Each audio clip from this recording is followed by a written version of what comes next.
আসসালামু আলাইকুম, কেমন আছেন সবাই? আশা করি ভালো আছেন। আল্লাহর অশেষ রহমতে আমরাও ভালো আছি। এই তো প্রতিদিনের মতো নিয়ে আসলাম নতুন একটি ব্লগ। আশা করি ভালো লাগবে। তো পুরো ভিডিওর সাথেই থাকবেন। তো এখানে এই তো সকালবেলা আজকে থেকে ভোর সকালে অনেক বৃষ্টি হয়েছে। আর এই তো সকালবেলা নাস্তার জন্য রুটি বানানো হয়েছে আর চাটাও বসিয়ে দিলাম। এই যে অনেকগুলো রুটি বানিয়ে নিলাম।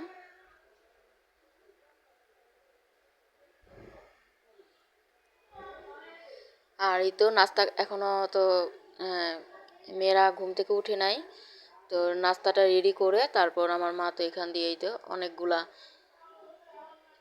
অনেকগুলা পেঁয়াজ কেটে নিলাম আর মুরগি বের করছে, ওগুলো রান্না করবে। তো যা যা রান্না করবে আর কি সেগুলোই রেডি করে রাখলো।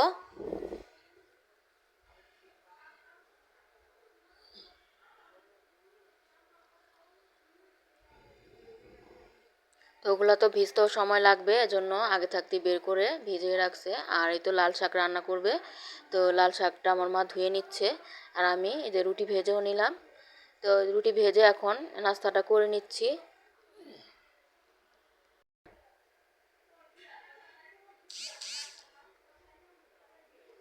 তো এই যে নাস্তাটা খেয়ে চলে আসলাম রান্নাঘরে। তো আমার চাচি রান্না করবে, আমি যে মাছগুলো ধুয়ে নিচ্ছি।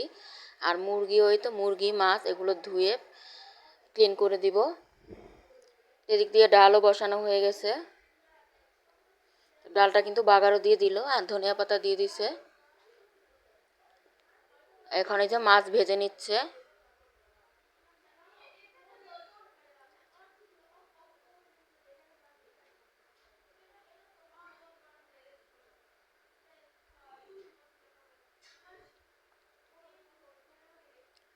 তো মাছটা ভাজা তো শেষ, আর এদিক দিয়ে যে মুরগি বসিয়ে দিল, মুরগিটাও রান্না হচ্ছে, কষিয়ে নিচ্ছে মুরগিটা। আর এই তো মাছের তরকারিটা সবজি দিয়ে রান্না করবে। তো এখানে মশলা কষানো হচ্ছে,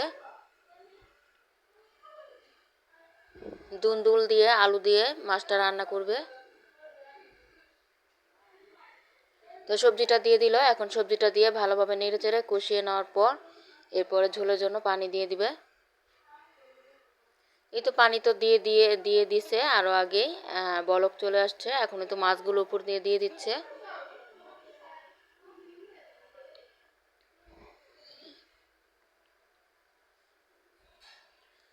তো মাছ দেওয়ার পর এখন উপর দিয়ে টমেটো দিয়ে দিচ্ছে।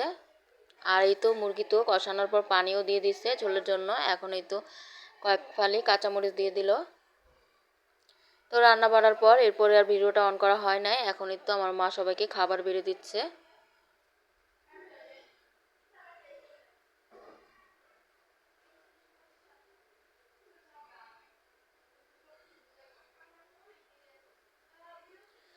তো এই যে খাবার খাওয়ার পর 1 ঘন্টা পরে রেস্ট নিয়ে কিন্তু আমরা বাসায় চলেও আসছি। তো বাসায় আসছি আরও অনেকক্ষণ আগে। তো এখন একটু এটা আমার মা কত কিছু দিয়ে দিছে। তো সন্ধ্যায় একটু বসে বসে খাচ্ছি। এখানে ছানা, মিষ্টি, সন্দেশ এগুলো আছে।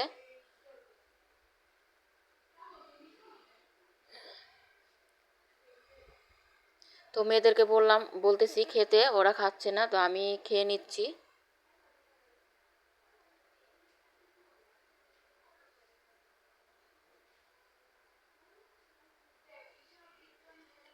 তো ছানাটা তো ভালো লাগছে খেতে, কিন্তু সন্দেশগুলা কিন্তু অনেক মিষ্টি। এমনি মজা, কিন্তু অনেক মিষ্টি। তো মেয়েরা তো মুখেই দেয় না। আর এটা হচ্ছে এর পরের দিন সকালবেলা। সবাইকে শুভ সকাল। তো এই তো মেয়ের স্কুলের ম্যামদের বাসা আমাদের বাসার কাছেই। তো ম্যামদের বাসায় ভর্তা পার্টি হবে, মানে সবাই মিলে ভর্তা বানিয়ে খাবে। তো সব ছাত্রীরা যার যার বাসা থেকে ভর্তা বানিয়ে আনবে, আর ম্যামও অনেক কিছু তৈরি করবে। তো আমার মেয়েকে এই যে আলু ভর্তা, শুটকি ভর্তা, চাপা শুটকি ভর্তা, পেঁয়াজের ভর্তা বানিয়ে দিলাম। তো এই তো বানিয়েও তো ফেলছি। তো ব্লেন্ডারে আমি শুটকি ভর্তাটা বানালাম। তো মেয়ে ভর্তা নিয়ে চলে গেল, ওখানে গিয়ে খাবে। আর এখানে আমি এই যে আলু ভর্তা একটু বেশি করে করেছি, তো ভাবলাম আলু ভর্তা দিয়ে বানিয়ে দেই, আলুর পরোটা। এখন এই তো আলুর পরোটা বানিয়ে নিচ্ছি। তো একটা রুটি বানিয়ে আমি এভাবে বানাই, এভাবে বানালে ভালো হয়, তাহলে আর বের হয় না আলুটা। ওই যে একটা বানিয়ে ভাজতে বসাই দিলাম, আর একটা বানিয়ে নিচ্ছি। তো 4 জনের 4টা বানাবো। এভাবে করে মচমচা করে ভাজলে কিন্তু আলুর পরোটাটা খাইতে অনেক মজা লাগে।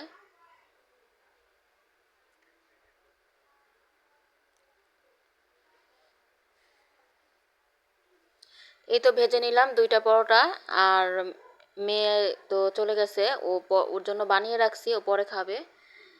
আর এই তো বাকিগুলো আমি রুটি বানিয়ে নিচ্ছি, ফ্রিজে রেখে দিব বানিয়ে। এখন আমি এই তো ছোট মেয়ে আর আমি খেয়ে নিব। তো ভিডিওটি আজকের মতো এই পর্যন্তই। আবার চলে আসবো নতুন একটি ভিডিও নিয়ে আপনাদের মাঝে। সেই পর্যন্ত সবাই সুস্থ থাকেন, ভালো থাকেন। আল্লাহ হাফেজ, আসসালামু আলাইকুম।